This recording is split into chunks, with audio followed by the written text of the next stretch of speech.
para que lo veáis bien. Es Qué una puto calor camiseta tengo, con un tú. corte de... ¿Qué? Qué puto calor.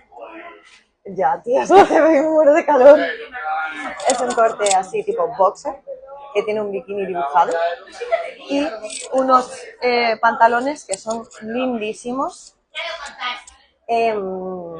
Cortitos. Es un dupe de unos que hay en Zara, en color azul, no sé si hicieron más colores, que son de algodón. Estos también son de algodón. Y bueno, madre que al me ser parió. un dupe se parecen, sí, pero porque se parece el corte del pantalón. Y lo bueno que tienen esto es que no me quiero dar la vuelta, no quiero enseñar mucho la bunda. Entonces, No, la bunda que te cortan el vídeo, guapa. claro, no lo voy a hacer. Pero la parte del glúteo, el pantalón no es un corte recto, sino que hace así. Por tanto, no se ve absolutamente nada. Y yo odio que se vea.